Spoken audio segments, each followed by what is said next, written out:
नमस्कार दोस्तों, अगर आप एम्स नर्सिंग ऑफिसर की तैयारी कर रहे हो, तो ये वीडियो आपके लिए बहुत ही इम्पोर्टेंट रहने वाला है।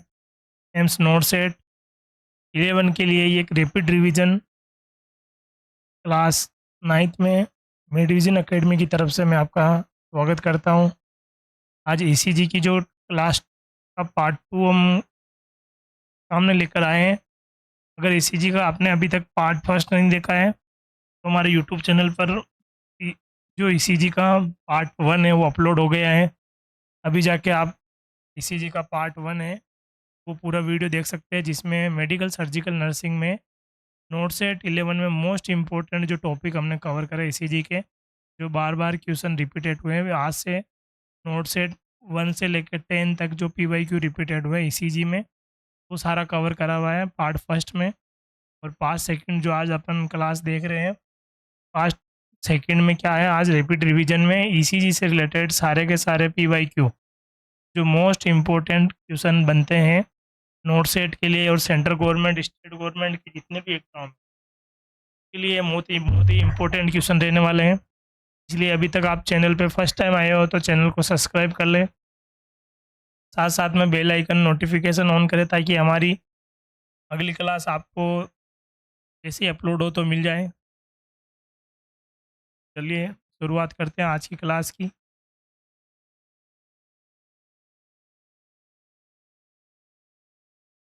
चलो, तो एम्स नोट सेट जो 11 है उसके प्री की डेट सबको पता है, 12 सितंबर है। ये अपने पास बहुत ही कम टाइम बचा है, मैक्सिमम 2 महीने और है अपने पास। 2 महीने या 60 डेज या 62 डेज अपने पास है, जिसमें अपने को जितने भी नोट सेट से रिलेटेड एम्स नोट सेट में मोस्ट इम्पोर्टेंट जो टॉपिक है वो हमने 100 प्लस टॉपिक तैयार करे हैं। उन सभी टॉपिक की आपको क्लास यहाँ मिलेगी मेडिविजन एकेडमी के प्लेटफॉर्म पे फ्री ऑफ कॉस्ट। साथ साथ में इन सभी टॉपिक के पीवाईक्यू अगर उसी के क्लास के साथ में या कोई क्लास बड़ी होती है तो उसका पार्ट 2 लॉन्च कर दिया जाएगा। क्लियर? तो चलिए शुरुआत करते हैं आज के ईसीजी के। ईसीजी इलेक्ट्रोकार्डियोग्राफ और ईसीजी की जो मेन डिजीज होती है उससे रिलेटेड बहुत बार क्वेश्चन पूछा जाता है, या ईसीजी के जो नॉर्मल जो ईसीजी की थ्योरी है उसमें से भी बहुत बार सवाल आते हैं। तो आज अपन पूरे क्लियर करेंगे, तो सभी बने रहिए आज की क्लास में। फर्स्ट नंबर क्वेश्चन है आपके सामने। पहला क्वेश्चन क्या है, ये जो पी वेव होती है ऑन ईसीजी रिप्रेजेंट, मतलब पी वेव किसको दर्शाती है? रिप्रेजेंट का मतलब होता है दर्शाना।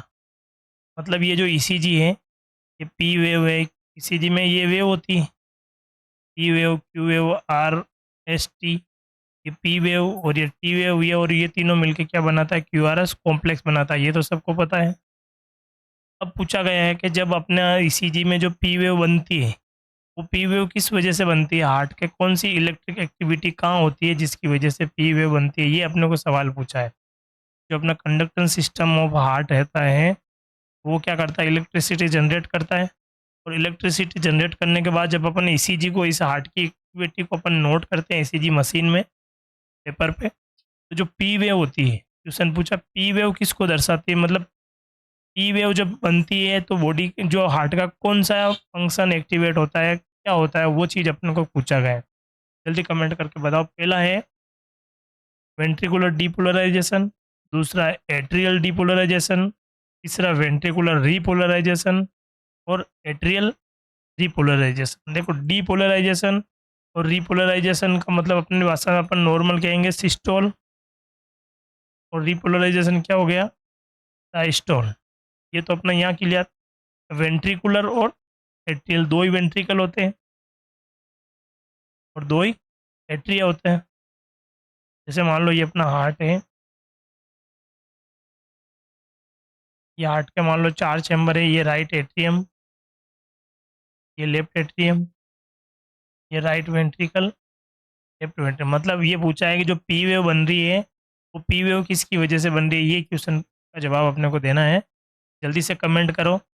साथ साथ में आज के जो 20 प्लस जो क्वेश्चन है उसमें से 20 में से 20 जिसके आए वो 100% कमेंट करना, और हमारे जो व्हाट्सअप चैनल है या टेलीग्राम चैनल पे आप हाई लिख के आपको ये पीडीएफ आपको फ्री ऑफ कॉस्ट मिल जाएगी आज की। साथ साथ में WhatsApp channel, Telegram channel, YouTube channel, Facebook, Instagram सबके लिंक इस वीडियो के डिस्क्रिप्शन में दे दिए गए हैं। वहाँ से जाके आज हम आप हमारे सारे के सारे 7 प्लेटफॉर्म ज्वाइन कर सकते हो। मेडविजन एकेडमी फेसबुक पे पिछले 2 सालों से फ्री ऑफ कॉस्ट पीवाईक्यू और एमसीक्यू डाल रही है सभी गवर्नमेंट वैकेंसी के लिए। तो वहाँ पे हमारे 6500 प्लस एमसीक्यू डाले हुए हैं, वहाँ से भी आप डेली प्रैक्टिस जाके कर सकते हो। चलो राइट आंसर इसमें क्या आने वाला है भाई, देखो पी वेव। पी से सबसे पहले तो क्या हो रहा है कि तो पी से याद रखना सबसे पहले, पी से क्या रखना है पहले, सबसे पहले क्या होता है, एट्रिया होता है। जो conduction system of the heart होता है उसमें ऐसे नोड कहाँ रहता है, ऐसे नोड कहाँ रहता है, एट्रियम में, राइट एट्रियम के यहाँ ऐसे नोड, फिर एवी नोड, फिर बंडल जो अलग अलग ब्रांच बन के पुरकंजे फाइबर और बन हिज के जो जो ये वाला कंडक्शन सिस्टम ऑफ हार्ट सबने पढ़ा ही है। ऐसे नोड के बाद में एवी नोड होता है, एवी नोड के बाद में बंडल, राइट बन और लेफ्ट बंडल ब्रांच अलग अलग बनती है, फिर उसके जो फाइबर निकलते हैं पुरकिंजे फाइबर कहते हैं। जो ऐसे नोड कहाँ होता है, सबसे पहले होता है क्या, और एस से क्या याद रखना है, ई से क्या रखना है पहले, और राइट पहले कहाँ होता है, एट्रियम में। तो एट्रियम क्या करता है, जैसे ही करंट आता है तो डीपोलराइज होता है, तो ये जो सबसे पहला नाम होगा वो होगा एट्रियल डीपोलराइजेशन। राइट आंसर क्या है इसमें, राइट आंसर बी होता है। क्लियर, इसको ऐसे भी याद रखना है, ऐसे जो ऐसे नोड, एस मतलब होता है सिस्टोल, ये मतलब होता है एट्रियम। एट्रियल के सिस्टोल से क्यों बनता है एट्रियल डीपोलराइजेशन, और इसी को बोलते हैं पी वेव। क्लियर, यहाँ तक किसी का कोई डाउट हो तो कमेंट करके बताएं। नेक्स्ट क्वेश्चन अपना आ रहा है, normal duration of P R interval. क्या पूछ रहा है, normal duration of P R interval. सबसे पहले इसको अपने को पता होना चाहिए पी आर इंटरवल क्या होती है, फिर इसका जवाब देना। देखो पी आर इंटरवल का मतलब क्या होता है, पी आर इंटरवल का मतलब क्या है कि जो पी वेव जहाँ से शुरू होती है, पी वेव जहाँ से शुरू होती है और क्यू आर एस कॉम्प्लेक्स जहाँ से शुरू होता है, तब बीच की जो जगह होती है उसको क्या बोलते हैं, पी आर इंटरवल बोलते हैं। ठीक है, पी आर इंटरवल क्या कहलाएगा, पी आर इंटरवल का मतलब होता है कि beginning from the P wave to the beginning of Q R S complex. मतलब क्यू आर कॉम्प्लेक्स होता है उससे स्टार्ट होने से पहले, और जहाँ से पी वेव चालू हुई है वहाँ के बीच की दूरी को क्या बोलते हैं, पी आर इंटरवल बोलते हैं। क्लियर, ये आपको इसी में इजीली समझ में आ गया है। कहाँ कहाँ से पी और क्यू आर एस के बीच की जो दूरी होती है उसको अपन क्या बोलते हैं, पी आर इंटरवल बोलेंगे, पी आर आई। क्लियर, अब उसकी पी आर इंटरवल की आपको पूछा है ड्यूरेशन कितना कितना टाइम लगता है पी आर इंटरवल को बनने में, वो पूछा गया है बहुत बार। तो पी आर इंटरवल बहुत इंपॉर्टेंट होती है हार्ट ब्लॉक में, किसमें, जो हार्ट ब्लॉक होता है ना उसमें क्या होता है, हार्ट ब्लॉक में क्या होता है,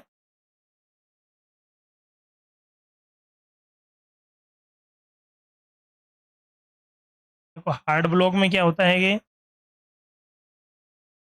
जो पी आर इंटरवल होती है वो इसकी लेंथ क्या हो जाती है, बढ़ जाती है। क्लियर, तो यहाँ पे जो क्वेश्चन पूछा है वो पी आर इंटरवल की ड्यूरेशन है 0.04 से 0.08, 0.12 से लेकर 0.20, 0.20 से 0.30, 30 से 40। इसमें से आपको बताना है ये कौन सी इंटरवल पी आर इंटरवल होती है, जल्दी कमेंट करके बताओ पी आर इंटरवल क्या होती है। हमेशा एक चीज़ याद रखना, और P R interval Q R S complex के डबल होती है, ये भी ध्यान रखना। पी आर, जो पी आर इंटरवल होती है equal to Q R S, दो गुना। क्लियर, मतलब आधी होता है क्यू आर एस, आधा होता है पी आर के। क्लियर, ये भी अपनों को याद रखना, यहीं से आपको एक मोस्ट कॉमन ट्रिक है जिसको आपको याद रखना है। तो राइट आंसर क्या होने वाला है इसमें कि जो पी आर इंटरवल होती है उसका टाइम पीरियड कितना होता है, 0.12 से लेकर 0.20 सेकेंड तक, या 0.12 से लेकर 0.20 तक। राइट आंसर क्या अपना बी, राइट आंसर इसमें क्या होना चाहिए, कि ये अपने को याद करके रखना है भाई। तीसरा अपना क्वेश्चन आता है, क्यू आर एस कॉम्प्लेक्स किसको रिप्रेजेंट करता है, ई किसको कर रहा था, एट्रियल डिपोलराइजेशन, तो क्यूआरएस कॉम्प्लेक्स ये रहा, ये क्या है क्यूआरएस कॉम्प्लेक्स। अब अपने पास देखो पहला क्या है एट्रियम, और एट्रियम क्या हुआ सिस्टोल। इसको याद रखने का तरीका क्या है, जब एट्रियम सिस्टोल करते हैं, ये एट्रियम होते हैं दोनों, ये एट्रियम जब कॉन्ट्रैक्ट करते हैं तो फ्लूइड कहाँ जाता है, ब्लड कहाँ जाता है, वेंट्रिकल में। क्लियर, वेंट्रिकल में जाता है, तो इस टाइम क्या आ रहा, केवल कौन एक्टिव है, ये दोनों में सिस्टोल हुआ। अब क्या होगा, जब वेंट्रिकल सिस्टोल करेगा, वेंट्रिकल कॉन्ट्रैक्ट करेगा दोनों, तो एक तरफ से तो ब्लड कहाँ जाएंगे लंग्स में, दूसरी तरफ से ब्लड कहाँ जाएगा एओर्टा में। तो जो वेंट्रिकुलर सिस्टोल होता है उस टाइम जो ईसीजी बनती है उसको अपन क्यूआरएस कॉम्प्लेक्स कहते हैं, जिसको अपन सिस्टोल को अपनी भाषा में क्या बोलते हैं, depolarisation, ventricular depolarisation. Right answer क्या होने वाला है इसमें बी। तो याद रखना ये represent the electrical depolarisation of the ventricle, मतलब वेंट्रिकल में डिपोलराइज होते हैं, डिपोलराइज, तो क्या आएगा वेंट्रिकुलर डिपोलराइजेशन, इसको बनता है क्यूआरएस कॉम्प्लेक्स। और सबसे पहले क्या बना था, पी वेव किसकी वजह से बनता, एट्रियल डिपोलराइजेशन, मतलब सबसे पहले एट्रियल डिपोलराइजेशन होगा, फिर वेंट्रिकुलर वेंट्रिकुलर डिपोलराइजेशन होगा, उसके बाद में क्या होता है लास्ट में जाके जो टी वेव बनेगी वो किसके लिए बनती है, ventricular repolarisation. Clear. Next number पे जो सवाल है वो है कि which electrolyte imbalance commonly cause tall peak T wave, मतलब ऐसा कौन सा इलेक्ट्रोलाइट इम्बेलेंस होता है बॉडी में जिसकी वजह से ईसीजी में जो टी वेव होती है, ये वाली टी वेव क्या है, टोल टी वेव है। जैसे माइल्ड है तो थोड़ी सी होती है, मॉडरेट में थोड़ी ज़्यादा हो जाएगी, सीवियर में और ज़्यादा, और वेरी सीवियर में और ज़्यादा हो जाएगी। पोटेशियम अगर कितना है, जैसे पोटेशियम नॉर्मल 5.5 से 6.5 होता है तो ठीक है नॉर्मल, फिर 6.5 से 7.5 में मॉडरेट, और 7.5 से 8.5 में सीवियर, वेरी सीवियर। अगर यहाँ से भी एक एमसीक्यू पूछे, very severe hyper, very severe अगर मतलब यहाँ पूछे पोटेशियम लेवल वेरी सीवियर कब, हाइपर कैलीमिया कब होता है, जब पोटेशियम की लेवल 8.5 से ज़्यादा चली जाती है तो वो वेरी सीवियर कहलाता है। अब इसमें टाल टी वे किस में रहता है, कमेंट करके जल्दी बताओ। हाइपोकेलीमिया होगा, हाइपर कैलीमिया होगा, हाइपोनेट्रीमिया होगा, हाइपर कैल्सीमिया होगा। देखो हाइपर कैल्सीमिया का मतलब होता है कैल्शियम का बढ़ना, नेट्रियम का मतलब होता है सोडियम का बढ़ना, और हाइपर कैलीमिया का मतलब पोटेशियम का बढ़ना, और हाइपो का मतलब होता है पोटेशियम का कम होना। अपने पास राइट आंसर क्या होगा, जिसमें टाल टी वेव देखने को मिलती है, टॉल मतलब लंबी उठी हुई टी वेव, ये दिख रही है T wave, toll T wave किस में दिखाई जाती है वो कमेंट करके जल्दी बताओ भाई। बट कमेंट करो टॉल टी वेव किस में रहती है।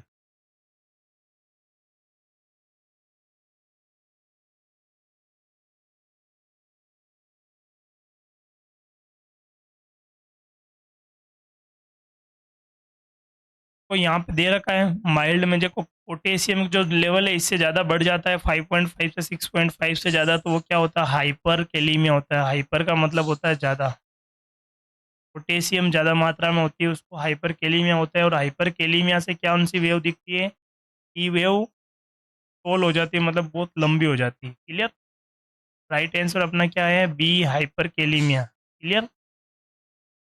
नेक्स्ट अपना क्वेश्चन है 5वां number, ST segment element, ST segment elevation किस में दिखाई देता है, ST segment elevation most common क्या सजेस्ट करता है, वो क्वेश्चन पूछा, जल्दी कमेंट करके बताओ। एसटी सेगमेंट एलिवेशन आपको किस में दिखाई देता है, ये बहुत इंपॉर्टेंट मोस्ट कॉमन क्वेश्चन है जो बार बार रिपीट होता है एट्रियल फिब्रिलेशन में, या एक्यूट एमआई में, या फर्स्ट डिग्री हार्ट ब्लॉक में, या साइनस टैकीकार्डिया में। देखो एलिवेशन का क्या है, एसटी एलिवेट जो एसटी सेगमेंट होता है वो ऊपर की तरफ उड़ जाता है, उसको अपन क्या बोल रहे हैं, एसटी सेगमेंट एलिवेशन। ये ये ईसीजी आपको डायरेक्ट इमेज में भी दे सकते हैं, और फिर आपको पूछ सकते हैं भाई इसमें से कौन सी बीमारी है। ये भी बहुत बार एम्स में आईबीक्यू नाम सुना आपने, इमेज बेस्ड क्वेश्चन आते हैं कोई ना कोई प्रकार की, इसलिए मैंने सारे क्वेश्चन की ईसीजी साथ साथ में स्क्रीनशॉट दिया है यहाँ पे, ताकि आप इजीली उसको याद कर सको, या स्क्रीनशॉट लेके भी रख सकते हो। जल्दी कमेंट को मोन, अपने को हमेशा ध्यान रखना कि एस का मतलब क्या होता है, देखो दो एम आई कितने प्रकार के हैं, आपने कितनी बार डिस्कस कर लिया, बहुत बार डिस्कस कर लिया। S T E M I होता है एक, एक non S T E M I होता है। मतलब एक तो ऐसा मायोकार्डियल जो इन्फाक्शन होता है जिसमें एस टी सेगमेंट क्या होता है, ऊपर उठा रहता है, एलिवेटेड रहता है, और एलिवेट नहीं होकर डिप्रेट रहता है या एलिवेशन नहीं रहता, जिसको अपन non S T segment elevation M I कहते हैं। तो यहाँ पे क्या है, एस टी सेगमेंट एलिवेटेड है तो क्या होगा, S T segment acute M I S T M I वाला रहेगा। क्लियर। क्वेश्चन नंबर 6 आता है,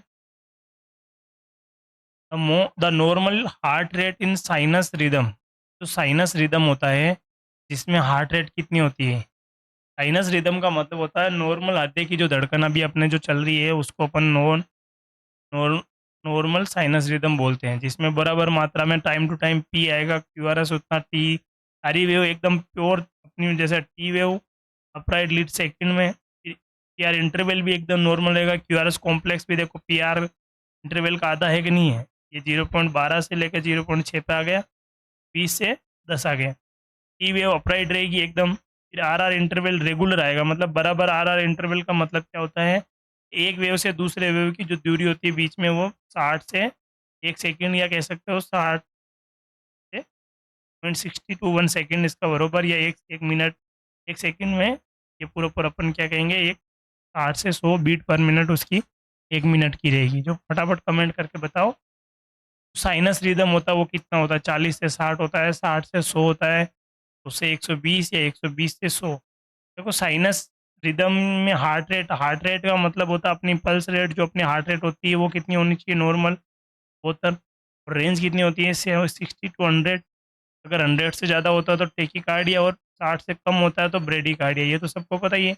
जो अपनी हार्ट रेट का जो नॉर्मल हार्ट रेट रहने वाली है इसमें साइनस रिदम है। साइनस रिदम का मतलब होता है जो वेंट्रिकल और एट्रियम दोनों एकदम बराबर काम कर रहे हो, जिसमें किसी के में कोई भी बीमारी या कोई इफेक्ट नहीं होता, उस टाइम अपना हार्ट रेट कितनी रहती है, 60 से 100 के बीच में होती है। राइट आंसर क्या है इसमें, बी। नेक्स्ट नंबर पर, which ECG finding is characteristic of hypokalemia. मतलब इनमें से कौन सी ईसीजी फाइंडिंग है जो हाइपोकेलीमिया को दर्शाएगी।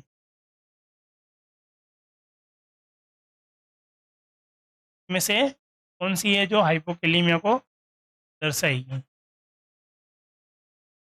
जल्दी कमेंट करके बताओ। देखो हाइपरकेलीमिया में क्या था, टोल टी वेव था कि नहीं था, पीक जो टी वेव थी वो क्या थी, टोल हो गई थी। ये किस में था, हाइपरकेलीमिया में। और इसका उल्टा पूछा हाइपोकेलीमिया में क्या होगा, जल्दी कमेंट करके बताओ।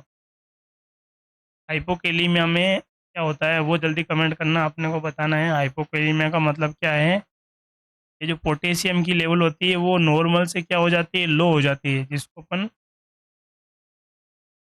3.5 से कम हो जाती है तो अपन उसको क्या बोलेंगे, हाइपोकेलीमिया, या पोटेशियम की लेवल कम हो गई तो उसमें कैसी ईसीजी होगी, पीक टी वेव होगी, या यू वेव दिखाई देगी, या इन्वर्टेड टी वेव भी आता है कभी कभी, या wide Q R S complex और एस टी एलिवेशन, क्या क्या होगा जल्दी कमेंट करके बताओ, फटाफट कमेंट करो।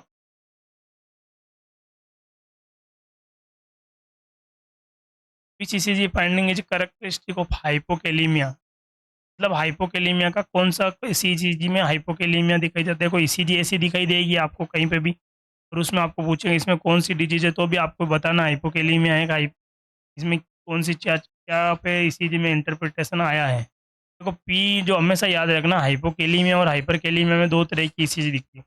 अगर हाइपरकेलीमिया हो तो टी दिखाई देगी, और हाइपोकेलीमिया हो तो यू वेव दिखाई देगी। हाइपोकेलीमिया में क्या हो जाता है, कौन सी वेव दिखाई देती है, यू वेव। देखो ये टी वेव थी, और ये कौन सी यू वेव, फिर से ये टी वेव आई, और ये कौन सी वेव थी, यू वेव। तो जो यू वेव दिखाई देती है वो किस में दिखाई देती है, हाइपोकेलीमिया, मतलब पोटेशियम की मात्रा कम हो जाती है। क्लियर।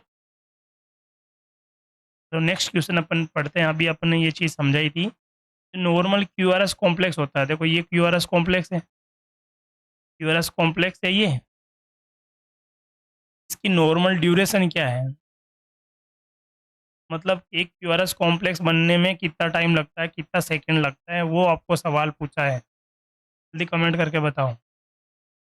क्यूआरएस कॉम्प्लेक्स क्या होता है? कॉम्बिनेशन होता है क्यू आर और एस वेव का, और the it represent the electric depolarisation of ventricle. Q क्या होता है? वेंट्रिकुलर डीपोलराइजेशन अभी अपने पढ़ा था, वेंट्रिकुलर डीपोलराइजेशन की वजह से होता है, क्यूआरएस की वजह से, और एट्रियल किसकी वजह से होता है? पी वेव की वजह से।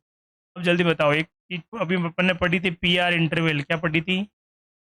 पी आर इंटरवल, और पी आर इंटरवल का मैंने बताया था कि ये क्या होता है? क्यू दो गुना होती है क्यूआरएस कॉम्प्लेक्स के, ये याद करने वाली चीज़ है। देखो पी आर इंटरवल कितना होता है अभी अपने पढ़ा था, ये बताओ जल्दी से कमेंट करके, क्यूआरएस कॉम्प्लेक्स में कितना टाइम लगता है?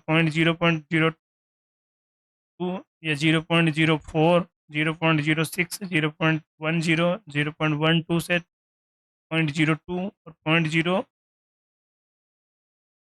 0.2 से 0.30, इसमें से कौन सा ऐसा ऑप्शन होगा जो क्यूआरएस कॉम्प्लेक्स में जो टाइम लगता है, कितना समय लगता है क्यूआरएस कॉम्प्लेक्स को बनने में, वो दर्शाता है? जल्दी कमेंट करके बताओ इसमें। पी आर इंटरवल का अपन ने क्या बताया था अभी? 0.12 से लेके 0.20 या 20, ये क्या था? पी आर इंटरवल था, और ये किसका दो गुना होता है? क्यूआरएस कॉम्प्लेक्स का। तो अब जल्दी बताओ क्यूआरएस कॉम्प्लेक्स कितना होगा? फटाफट कमेंट करो, अभी तक कमेंट नहीं आ रहे सबके। देखो इसका आधा करते हैं तो 0.12 का कितना हो गया? 0.1, और यहाँ कितना हो गया? 20 का आधा 10। तो राइट आंसर क्या है? बी। राइट आंसर क्या हो गया भाई? बी इसका राइट आंसर हो गया। ठीक है, समझ में आ गया सबको? तो पी आर इंटरवल होता है ना, पी आर इंटरवल का आधा क्या होता है? Q R S complex. अब या तो आपको क्यू आर एस कॉम्प्लेक्स का याद करके पी आर इसका डबल कर सकते हो, ऐसे याद करो, या फिर पी आर इंटरवल याद करके क्यू आर एस को आधा करो, ऐसे याद करो। नेक्स्ट क्वेश्चन अपने पास आ गया है, एक क्लाइंट है जिसकी हार्ट रेट कितनी है साहब? 42 है, मतलब क्या है?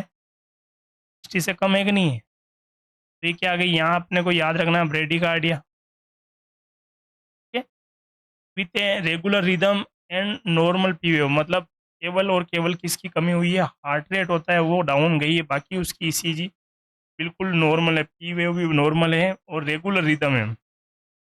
रेगुलर रिदम का मतलब होता है कि एक ईसीजी से दूसरी ईसीजी बोलते हैं, एक पूरी जो ईसीजी का पैटर्न होता है वो दूसरे पैटर्न के बीच में जो इंटरवल होता है बराबर होता है, जिसको अपन आर आर इंटरवल बोलते हैं। क्या है? देखो ये वाला आर आर इंटरवल है ना, दो ईसीजी के बीच की जो दूरी होती है उसको अपन आर आर इंटरवल बोलते हैं।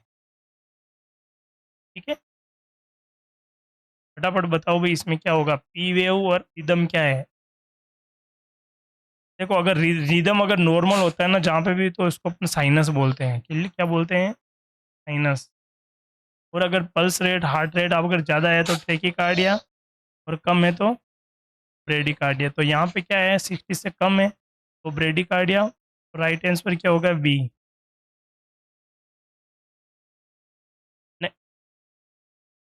नेक्स्ट नंबर पे अपना सवाल है, विच ईसीजी फाइंडिंग इज टिपिकल हाइपरकैलिमिया, अभी अपन ने पढ़ा था।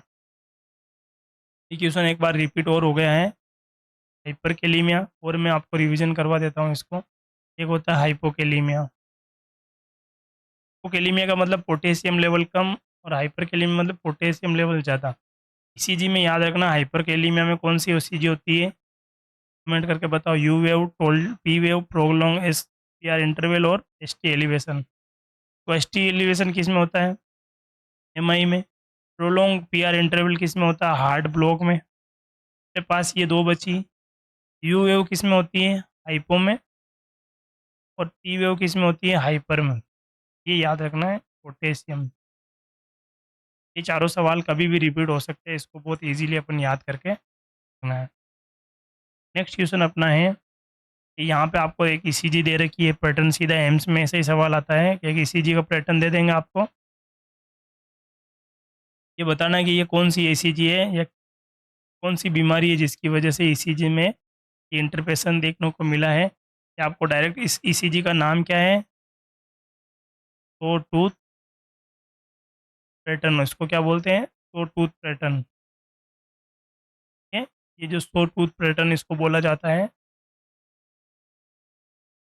जैसे अपने घर पे जो काम लेते हैं ना खेती वगैरह में खुदाई करने के लिए, उसको वो पैटर्न कौन सा? सो टूथ पैटर्न, इसी से नाम आया हुआ है। ठीक है, अलग अलग गाँव में अलग अलग एरिया में जिसका नाम अलग अलग है, कुदाली बोल सकते हो, या तो टूथ वाला जो एक प्रकार का किसान का औजार है जिसमें ये इस टाइप की दिखाई देती है, और वो ईसीजी किस में दिखाई देगी वो आपको जल्दी कमेंट करके बताया। किस में रहता है? एट्रियल फिब्रिलेशन में, दूसरा वेंट्रिकुलर फिब्रिलेशन में, तीसरा एट्रियल फ्लटर में, और साइनस एरिथीमिया में। साइनस एरिथीमिया का मतलब होता है कि रिदम तो सही है पर उसकी हार्ट रेट ऊपर नीचे हो जाती है, तो sinus arrhythmia. Atrial flutter, ventricular fibrillation और एट्रियल फिब्रिलेशन, ये सारे के सारे डिजीज अपने पार्ट फर्स्ट में अच्छे से डिस्कस करी थी। एक बार आप अगर चाहते हो कि पूरा रिवीजन आपको थ्योरी पढ़ना हो ईसीजी की सारे डिजीज़ की, तो हमारे यूट्यूब चैनल पर जाके ईसीजी का पार्ट फर्स्ट का वीडियो ज़रूर देखें। साथ साथ में अगर आपको वीडियो अच्छा लगा तो लाइक करें, और चैनल को अभी तक सब्सक्राइब नहीं करा तो हमारे चैनल को सब्सक्राइब करें। सो टूट अपीयरेंस किस में दिक्कत देता है जल्दी कमेंट करके बताओ भाई। हमेशा याद रखना कि एट्रियल फ्लटर जो होता है ना, फ्लटर अपन याद रखते हैं, फ्लटर जो एट्रियल फ्लटर होता है उसमें क्या है ना, तो देखो यहाँ पे क्या नहीं है, क्यूआरएस कॉम्प्लेक्स है पूरी तरह से, और जो ईसीजी का जो पैटर्न है उसमें यू वेव भी नहीं दिखाई देगी आपको। ठीक है, तो इसमें जो ये जो ईसीजी का डायरेक्ट आपको इमेज देके एम्स में पूछा जाता है पीवाईक्यू में, ये इमेज किसका है, तो अपने को याद रखना है ये जो सू टूथ अपीयरेंस पाया जाता है वो किस में पाया जाता है? एट्रियल फ्लटर में पाया जाता है। नेक्स्ट क्वेश्चन अपने पास है वेंट्रिकुलर फिब्रिलेशन। वेंट्रिकुलर फिब्रिलेशन को बेस्ट कैसे डिस्क्राइब करोगे? मान लो आपको क्वेश्चन में ऐसी ईसीजी दे दी, और ईसीजी दे दी और आपको पूछा जाएगा कि भाई इसमें वेंट्रिकुलर फिब्रिलेशन कौन सा है, या आपको ऐसा क्वेश्चन पूछ लिया वेंट्रिकुलर फिब्रिलेशन और 4 ईसीजी दी अलग अलग, तो आपको उसमें पहचानना है कि वेंट्रिकुलर फिब्रिलेशन कौन सा है, ए बी सी डी। से 4 ईसीजी दे देते हैं, बहुत बार एम्स में ऐसे क्वेश्चन बहुत बार रिपीट होते हैं जिसको बोलते हैं इमेज बेस्ड क्वेश्चन। तो जल्दी आपको इमेज बेस्ड क्वेश्चन के 2-4 क्लास करवा दी जाएगी, जिसमें 100-200 जितने भी इमेज बार बार रिपीटेड पूछे जाते हैं उसकी एक क्लास पूरी एक साथ करवा दी जाएगी। कमेंट करके बताओ भाई वेंट्रिकुलर फिब्रिलेशन में क्या है? इस ईसीजी को देख के आपको क्या लगता है? क्या लगता है? क्यूआरएस कॉम्प्लेक्स कहीं है ही नहीं। ठीक है, फटाफट बताओ कि नो मेजरेबल, मतलब पल्स रेट को मेजरेबल भी नहीं कर पा रहे अपन। ये जो है जो इसी देखो एक बार अगर मान लो ईसीजी करके यूं कर जो आई थी वो आर्टियल फ्लटर था, और ये जो कंटिन्यू जो ऐसी जिसमें मतलब हार्ट रेट नहीं आती है, या अपन हार्ट रेट अपन नो पल्स, पल्स बिल्कुल नहीं आ रही है, पर जो वेंट्रिकुलर एक्टिविटी बहुत ज़्यादा हो गई, मान लो 300 के आसपास हो जाती है, 250-300, तो उसको अपन क्या बोलेंगे? वेंट्रिकुलर फिब्रिलेशन बोलेंगे। और वेंट्रिकल फिब्रिलेशन को क्या यहाँ पे क्या बोलेंगे? रेगुलर रिदम बोलेंगे या नहीं? ऑर्गेनाइज आर्टियल रिदम ये बोलेंगे। सब इसमें है ही नहीं, कहीं पे डिस्क्राइब ही नहीं कर पा रहे पी कौन इसको। स्लो वेंट्रिकुलर रिदम भी नहीं है, तो राइट आंसर क्या अपना सी।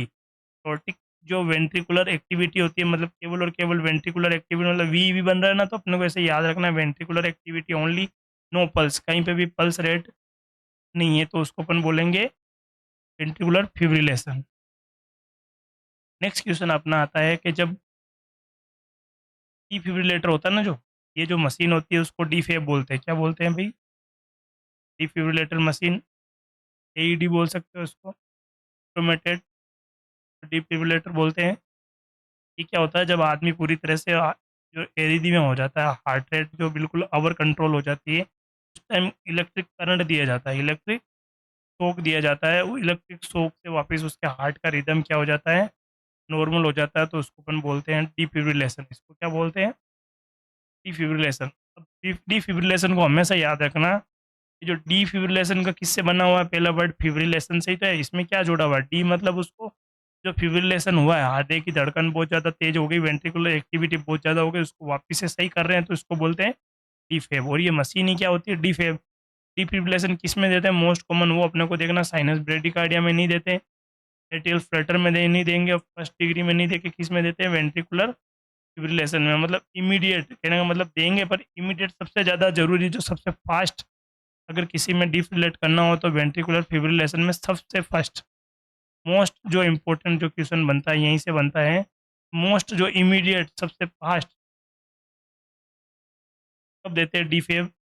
याद रखना है कि वेंट्रिकुलर फिब्रिलेशन में दे देंगे, वीएफ में। क्लियर? इसमें एक सवाल आता है कब नहीं देना चाहिए? एसिस्टोल। एसिस्टोल जो होता है जिसमें बिल्कुल भी सीधी लाइन रहेगी, उस कंडीशन में क्या नहीं देना है? वेंट्रिकुलर फिब्रिलेशन, या कह सकते हो डीफेब नहीं देना है। ये जो क्वेश्चन बार बार रिपीट होता है एमसीक्यू, बहुत बारी नर्सिंग स्टाफ की जो वैकेंसी होती है इसमें ये क्वेश्चन पूछा जाता है, जब अपन ईसीजी करते हैं उस टाइम जो ईसीजी की स्पीड होती है पेपर की अपनी की, वो पेपर की स्पीड कितनी होती है, वो पूछा जाता है सवाल। ईसीजी पेपर की स्पीड कितनी होती है उसको अपन क्या बोलेंगे, 10 mm/सेकेंड, 25 mm/सेकेंड और 50 और 100 mm/सेकेंड। ये कमेंट करके जल्दी बताओ, किसी के भी गलत नहीं होना चाहिए। मान के चलो 50 बार ये क्वेश्चन नर्सिंग ऑफिसर के एग्जाम में पूछा गया है। नॉर्मल ईसीजी पेपर की स्पीड कितनी होती है, ये याद रखना अपने को जरूर जरूर।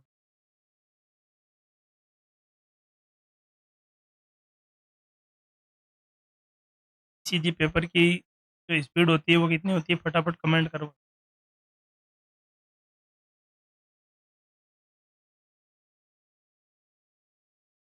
तो नॉर्मल ईसीजी पेपर की स्पीड होती है वो 25 mm/सेकेंड होती है, ठीक है। 25 mm/सेकेंड होती है, ये आपको याद ही करना पड़ेगा, 25 mm/सेकेंड। नेक्स्ट क्या क्वेश्चन है कि the ECG pattern show the progress leave lightning PR interval followed by A drop QRS complex. मतलब ये एक प्रकार की आपको क्या देगी एग्जाम में, ऐसी ईसीजी दी हुई है जिसमें क्या करते हैं, जो पीआर इंटरवल है वो क्या है, पीआर इंटरवल क्या हो रहा है, बढ़ रहा है, धीरे धीरे धीरे धीरे इंक्रीज हो रहा है। पीआर इंटरवल जी कितना था, 0 से लेके 0.20 था। ये पीआर इंटरवल क्या है, कंटिन्यूस बढ़ता जा रहा है, और साथ साथ में क्या हो रहा है, ड्रॉपिंग क्यूआरएस कॉम्प्लेक्स, बीच बीच में क्यूआरएस कॉम्प्लेक्स क्या हो रहा है, गायब हो रहा है, ड्रॉप हो रहा है। उस कंडीशन में आप इस कंडीशन को क्या बोलेंगे, followed by A drop QRS complex. मतलब जैसे पीआर इंटरवल देखो यहाँ थोड़ा सा बढ़ा, फिर और बढ़ा, ऐसे बढ़कर पीआर इंटरवल लगातार क्या कर रहा है, बढ़ता जा रहा है। पीआर इंटरवल लगातार बढ़ जाए और साथ साथ में एकदम से क्या हो जाता है, क्यूआरएस कॉम्प्लेक्स गायब हो जाता है, इस ईसीजी में दिया हुआ है ड्रॉप्ड क्यूआर कॉम्प्लेक्स। तो आप कौन सी कंडीशन मानेंगे उसमें, वो कमेंट करके बताओ। फर्स्ट डिग्री एवी ब्लॉक है, सेकंड डिग्री एवी ब्लॉक का टाइप फर्स्ट है, मोबिस फर्स्ट जिसको बोलते हैं, या सेकंड डिग्री एवी ब्लॉक का टाइप सेकंड है, या कंप्लीट हार्ड ब्लॉक। ये फटाफट कमेंट करके बताओ। फर्स्ट डिग्री हार्ड ब्लॉक है, सेकंड डिग्री है, सेकंड डिग्री का पहला पार्ट है, या सेकंड डिग्री का दूसरा पार्ट है, या कंप्लीट हार्ड ब्लॉक है। जल्दी कमेंट करो भाई, इसमें फटाफट कमेंट करके बताओ क्या होगा इसमें राइट आंसर। क्या हो रहा है देखो, पीआर इंटरवल अगर बढ़ती है, पीआर इंटरवल रेगुलर अगर कंटिन्यू बढ़ती जा रही है तो उसको बोलेंगे केवल और केवल पीआर इंटरवल बढ़ती है और कोई भी क्यूआरएस कॉम्प्लेक्स का ड्रॉप आउट नहीं होता है, उस कंडीशन को अपन बोलेंगे फर्स्ट डिग्री हार्ड ब्लॉक। अगर इसी के साथ में क्या हो जाता है, एक बार कहीं ना कहीं क्या हो गया, क्यूआरएस कॉम्प्लेक्स ड्रॉप हो गया, सेकेंड डिग्री हार्ड ब्लॉक का टाइप फर्स्ट हो जाएगा। और इसी में अगर क्यूआरएस कॉम्प्लेक्स में ड्रॉप आउट बार बार इंटरमीडिएट थोड़ा थोड़ा चल के फिर और हो रहा है तो टाइप सेकेंड हो जाएगा। क्लियर। राइट आंसर अपने पास क्या होना चाहिए, सेकेंड डिग्री तो आईएवी ब्लॉक है ही है, सेकेंड डिग्री ब्लॉक है और टाइप फर्स्ट है, क्योंकि इसमें क्या हो रहा है, एक ही बार क्यूआरएस कॉम्प्लेक्स ड्रॉप आउट दिखाई दे रहा है। देखो ये इसी चीज देखना इसकी जगह, इसमें पीआर इंटरवल बढ़ता जा रहा था और साथ में यहाँ पे क्यूआरएस ड्रॉप आउट हुआ, फिर और क्यूआरएस ड्रॉप लो वापस कंटिन्यू करके, ये जो कहलाती है वो क्या है, तो सेकेंड डिग्री तो ब्लॉक है ही है, साथ साथ में इसका टाइप कौन सा है, सेकेंड डिग्री का टाइप 2 है। क्लियर, क्योंकि टाइप 2 को याद रखना है कि दो बार क्यूआरएस कॉम्प्लेक्स, एक बार क्यूआरएस कॉम्प्लेक्स ड्रॉप आउट होता है तो टाइप फर्स्ट, दो बार क्यूआरएस कॉम्प्लेक्स होता है तो टाइप 2, इसको ऐसे याद रखना है।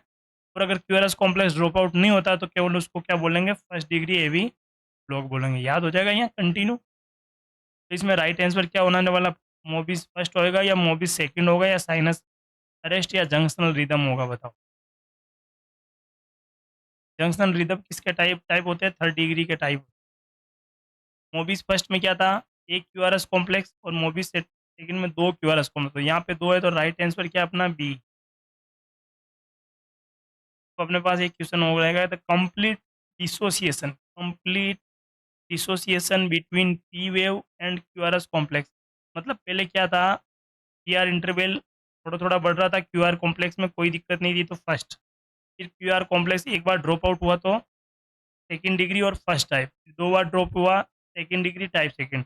अब P R Q R complex पूरा ही ड्रॉप आउट होगा, कहीं पे भी कोई रिलेशनशिप दिख ही नहीं रहा पी और क्यू के बीच में, तो इसको बोलेंगे थर्ड डिग्री एवी ब्लॉक। क्या बोलेंगे, याद रखना अपने को क्या होगा इसमें, फर्स्ट डिग्री में सेकंड डिग्री अपन ने पढ़ लिया।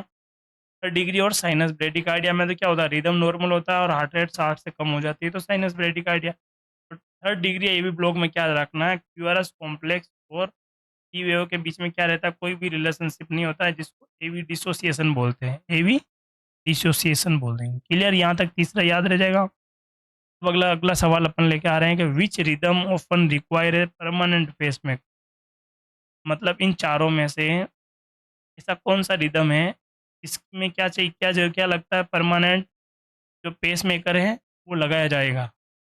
इन चारों में से परमानेंट, देखो पेस मेकर क्या होता है, जब ऐसे नोड कंडक्टेंस सिस्टम ऑफ जो अपना हार्ट होता है वो काम करना बंद कर देता है, या कह सकते हो रिदम कंटिन्यू नहीं बनते हैं, तो एक आर्टिफिशियल पेस मेकर लगाया जाता है। हार्ट का जो पेस मेकर होता है उसको क्या बोलते हैं, ऐसे नोड सब पढ़ते आ रहे हैं। आर्टिफिशियल लगा देते हैं कब, जब ऐसे नोड या एवी नोड काम करना बंद कर दे। तो इसमें इस कंडीशन में लगाते हैं साइनस टेकिकार्डिया। क्या होता है, रिदम नॉर्मल है, हार्ट रेट 100 से ज़्यादा, टेकी डिग्री अभी मैंने बताया तो 2 या 3 बार, या बिल्कुल डिसोसिएट हो जाता है कहीं पे भी। ई और क्यूआरएस कॉम्प्लेक्स के बीच में कोई भी अपन डिसोसिएशन दिखता है। साइनस एरिदीमिया और प्रीमेच्योर आर्टियल कॉन्ट्रैक्शन। राइट आंसर इसमें क्या होगा, बी। थर्ड डिग्री जब एवी ब्लॉक हो जाता है उस कंडीशन में आर्टिफिशियल पेसमेकर लगाया जाता है। नेक्स्ट है एक इम्पोर्टेंट, आप कह सकते हो वेरी वेरी वेरी इंपॉर्टेंट सवाल है नोट सेट 11 के लिए अपने वाला है भाई ये वाला सवाल। Delta wave on ECG, delta wave कब दिखती है, डेल्टा वेव कब दिखती है, कैरेक्टरिस्टिक, इसका कैरेक्टरिस्टिक कौन सी बीमारी होती है जिसमें डेल्टा वेव दिखाई देती है। देखो सबसे पहले तो ये नॉर्मल ईसीजी है, सारी चीज़ें नॉर्मल है, वायरस कॉम्प्लेक्स भी। अब देखो ये जो एम डब्ल्यू जो होता है, एक बीमारी होती है, उसमें क्या होता है, ये जो पीआर इंटरवल होता है वो तो शॉर्ट हो जाता है। एक इस जो जो वेव बनती है कि जैसे जैसे ही क्यूआरएस कॉम्प्लेक्स से पहले जो वेव बनती है उसको अपन बोलते हैं वेव, डेल्टा वेव क्या बोलेंगे अपन, अलर्ट अप स्ट्रोक होता है वाइड क्यूआरएस कॉम्प्लेक्स, और क्यूआरएस कॉम्प्लेक्स क्या हो जाता है, बहुत ही वाइड हो जाता है। ये जो ऐसी वेव अपने को इसी में कहीं इमेज दे दे आपको डायरेक्ट, और इसमें कौन सी वेव है तो अपने को पूछना है, पहले तो क्या देखना अपने को, वो डेल्टा वेव है। उसके बाद डेल्टा वेव किस में पाई जाती है वो अपने को बताना है। तो ये होता है कि ये क्या है, एक जन्मजात रोग, क्या है, बर्थ डिफेक्ट। इसके अंदर क्या हो जाता है, ऐसे नोट डबल हो जाता है, या कोई ऐसी एक्टिविटी की वजह से हार्ट में जो कंडक्टेंस सिस्टम की एक्टिविटी में क्या हो जाता है, एक एसेसरी बंडल ऑफ केंट, उसको क्या बोलते हैं, बंडल ऑफ केंट भी बोलते हैं। यहाँ से भी सवाल आता है कि बंडल ऑफ केंट क्या है। देखो क्या होता है, जब ऐसे नोड से हेवी नोड आता है, वैसे ऐसे नोड की एक की जगह दो बन गए, मान लो जन्मजात कुछ इफेक्ट हो गया, क्या होता है कि एसेसरी एक पाथवे बन जाता है, एक और पाथवे बन जाता है इसके साथ साथ, ऐसे नोड के साथ साथ। वो ईसीजी में क्या देखने को मिलती है, डेल्टा वेव दिखी मिलती है। और डेल्टा वेव किस में पाई जाती है, वोल्फ पार्किंसन वाइट सिंड्रोम एक नाम है, डब्ल्यू पी डब्ल्यू, जिसमें क्या दिखाई जाती है, डेल्टा वेव। ये आपको रटना पड़ेगा, याद करना ही पड़ेगा, क्यों होती है, इसका कारण यही है कि ये क्या होती है, जल्दी डिपोलराइजेशन ऑफ वेंट्रिकल क्या कर देती है, जैसे मान लो ऐसे नोड की दो तरह की एक एसेसरी पाथवे और बन जाता है एसपी, वो क्या करता है, पहले ही उसको वेंट्रिकुलर क्या कर लेता है, डिपोलराइजेशन करवाता है, जिसकी वजह से पूरा पूरा क्यूआरएस कॉम्प्लेक्स फॉर्म नहीं हो पाता है, और वहाँ से ईसीजी ये ऊपर उठी हुई दिखाई देती है। उस कंडीशन को अपन क्या बोलेंगे, डेल्टा वेव। और इसमें पीआर जो इंटरवल होता है वो इंटरवल शॉर्ट हो जाता है बिल्कुल। नेक्स्ट क्वेश्चन अपन इसमें पढ़ रहे हैं कि which ECG abnormality most commonly seen in pulmonary embolism. Most common जो आप कह सकते हो, जो एमसीक्यू ये यहाँ से पीवाईक्यू है, जो बार बार रिपीट होता है, और जो पल्मोनरी एम्बोलिज्म में जो ईसीजी बनती है उसको अपन क्या बोलते हैं, एमसी जिन वाइट साइन भी बोला जाता है। यहाँ से एक एमसीक्यू आता है, एमसीजिन वाइट साइन होता है, वो भी किस में पाया जाता है, पल्मोनरी एम्बोलिज्म में।